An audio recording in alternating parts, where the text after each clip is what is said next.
Quel gouvernement et quel Premier ministre au lendemain du second tour? Le plus dur commence aujourd'hui. On va retrouver tout de suite Camille Collin à Matignon. Est-ce que Camille, Jean Castex fait ses cartons?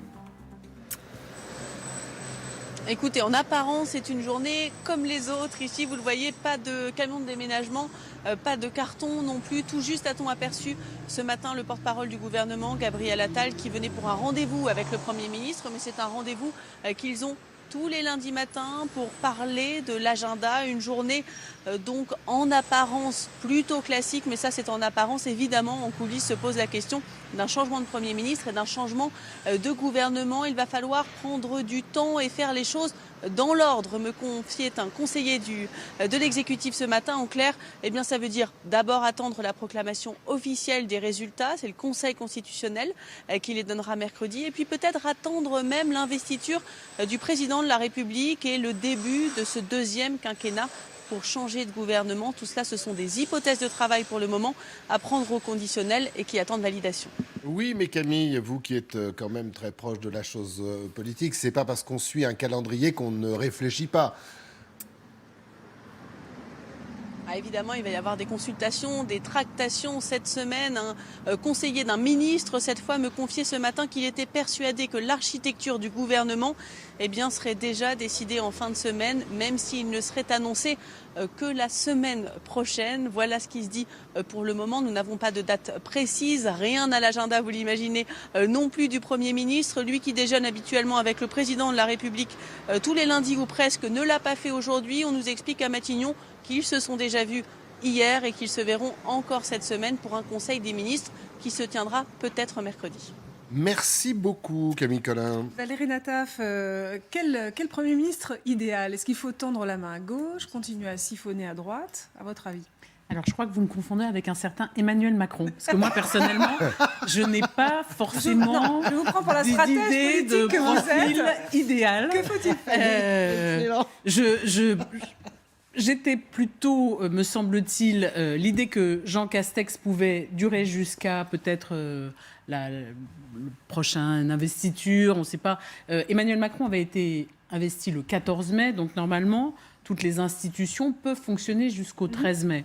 Peut-être faut-il attendre. Je trouve que c'est plutôt raisonnable de la part du président réélu d'attendre entre le 2 et le 10 mai pour composer son gouvernement. L'architecture, on la connaît, oui. On sait qu'on aura un Premier ministre chargé de la planification écologique, qu'on aura un ministre chargé de la planification territoriale, un autre chargé de la planification énergétique. Oui. Bon, il y a quelques noms d'écologistes qui circulent pour éventuellement rentrer dans ce gouvernement.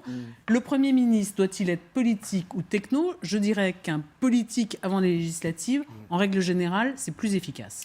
Un membre du gouvernement, c'était la semaine dernière sur ce plateau, disait qu'il était tout à fait question d'ouvrir au sens large ce gouvernement, mais que c'est un peu comme Jean-Luc Mélenchon avec son programme, c'était derrière le programme ou derrière le chef de l'État et sa vision qu'il a pour la France. Alors, pas du tout d'accord, pardon, je reprends la parole, mais je vais la lâcher. Emmanuel Macron a bien dit hier qu'il avait bien compris que les 58,5% des voix qu'il avait obtenues ne valaient pas adhésion pour lui ou son programme. Il a bien compris qu'il y avait eu un certain nombre de gens qui avaient voté pour lui pour faire barrage à Marine Le Pen. Donc dire que, comme je l'ai entendu certains porte-parole de l'AREM aujourd'hui sur ces plateaux, dire c'est de l'adhésion à un projet, à un programme, je trouve que c'est un peu fort de café. Si vous voyez... Ils oublient vite, c'est ce que vous voulez dire? Non, où il y a une différence entre l'état-major et... Regardez, voilà. Je vous propose une grille de lecture. Quand vous avez un responsable de la République En Marche qui dit le gouvernement doit être constitué sur la base du programme, c'est qu'il veut rentrer au gouvernement. D'accord. J'aime cette simplicité. On va repasser tous les sonores en revue et on aura la liste. Celui qui arrive et qui dit le président de la République a dit qu'il allait faire quelque chose d'ouvert, qu'il allait amender son programme. Celui-là, c'est pas évident qu'il ait envie d'aller au gouvernement parce qu'il sait qu'il y aura moins de place pour les types de la République En Marche. Ce que je dis est évidemment ironique et schématique, mais pas loin d'être la vérité. Parce qu'en réalité, vous allez avoir une réaction de parti de l'entourage proche ce qu'on appelle les fidèles, les Katangais, ceux qui ont été là depuis toujours et qui naturellement doivent être récompensés. Ce qu'on a appelé les Mormons au début, ceux-là, ils n'ont pas très envie qu'on dise « Ah ouais, il y a des idées qui viennent d'ailleurs, qui sont intéressantes », parce que, a priori, le pas pour dire c'est les autres qui ont les idées, ils n'ont qu'à venir, est pas si mal. Deuxièmement, le schéma du Premier ministre à venir, il faut le faire, effectivement, sans doute au début mai, parce qu'aller aux législatives avec le même gouvernement, quand on dit on écrit une nouvelle page, c'est pas formidablement cohérent. Donc, quel est le profil idéal ? Une femme qui sait à peu près ce que c'est que le tri sélectif, écologique, donc, un truc dans la tête, d'autant plus que c'est utile quand on forme un gouvernement. Non, mais voilà. On en a besoin. Et l'économie circulaire. Et puis, la troisième donnée, c'est qu'elle soit... C'est-à-dire si c'est sérieux. Si elle est de droite compatible pour la gauche, si elle est un peu plus à gauche compatible pour la droite, qu'elle soit dans une forme d'en même temps compatible. Voilà les gens qui sont là. Alors, et là, vous avez un nom, là, comme ça, qui vous vient... Pour être Premier ministre, non, j'ai un vrai doute. Après, pour le gouvernement... Oui, mais comme j'ai pas... Non, pour le Premier ministre, on va commencer par là, on aura l'occasion d'en reparler. Voilà. Il faut absolument... Je garde pour la suite. Premier ministre, non. Il faut qu'Emmanuel Macron, d'ici le 10 mai, réponde à la question de Valérie. S'il entend gouverner en ayant compris que ce n'est pas un quitus qu'il a reçu hier à son programme, il y a des gens qui ont soutenu son programme dans ces électeurs-là, mais des gens qui ont voté d'abord contre Marine Le Pen, dans une France très éclatée, alors son choix de Premier ministre doit correspondre à cette réponse, et puis la construction de son gouvernement doit répondre. Et puis une toute dernière chose pour le Premier ministre, il a 3 possibilités. Il a la possibilité d'un Premier ministre de droite, il en a déjà eu 2, ça conforterait le macronisme première période. Bon, c'est un choix de sa part. Un Premier ministre et dans le style de gauche, plutôt le premier ministre ou le deuxième. Un Premier ministre de gauche termine. Un Premier ministre de gauche. Et là, c'est une inflexion.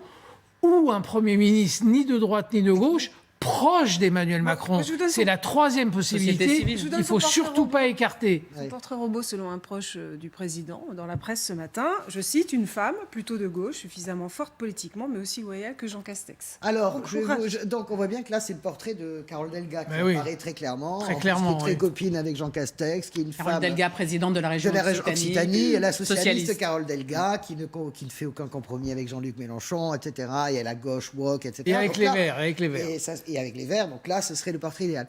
Moi, je ne sais pas si ce sera Carole Delga. Il faut vraiment se méfier parce que généralement, les noms qui sortent sont faits pour être tués. Donc, j'en discutais l'autre jour avec la ministre Elisabeth Borne qui disait moi, de toute façon, mon nom étant sorti, j'ai assez peu de chance finalement d'atterrir. Comme celui de Nathalie Kosciusko-Morizet, mais parfois, on peut tomber juste. Christine Lagarde qui avait été insufflée par un certain Nicolas Sarkozy, donc là aussi, c'est foutu. Parce que Christine Lagarde, elle a que des coups à prendre, elle réussit parfaitement bien à son poste. Donc, qu'est-ce qu'elle viendrait faire dans cet enfer Matignon ? Dernier point, regardons le passé. À chaque fois qu'il y a eu une victoire contre le Rassemblement national, les présidents ont été chercher des élus très implantés localement. Ça a été Jean-Pierre Raffarin par Jacques Chirac en 2002. Ça a été Édouard Philippe, dont on ne peut pas contester l'implantation locale. Je pense qu'on sera plutôt... Vous confortez Carole Delga, alors, dans ce cas-là. Mais ça peut être quelqu'un d'autre. Non, moi, je ne conforte rien du tout. Mais je pense quand même qu'entre le techno... la techno froide qui a du mal à parler, comment dirais-je, au pays et un élu ou une élue très implantée localement, je pense que et puis Valérie, je sais pas qui. Valérie, parce qu'il y a aussi la relation entre le président et le Premier ministre. Mais le paradoxe d'Emmanuel Macron, c'est qu'il a gagné, on l'a dit, on l'a vu, largement. Mais qu'en gagnant, il doit tout changer et il promet de tout changer. Sa méthode, éventuellement enrichir son programme. Donc il va falloir trouver quelqu'un qui soit aussi plastique qu'Emmanuel Macron. Alors, en tout cas, et ça, c'est compliqué en politique ?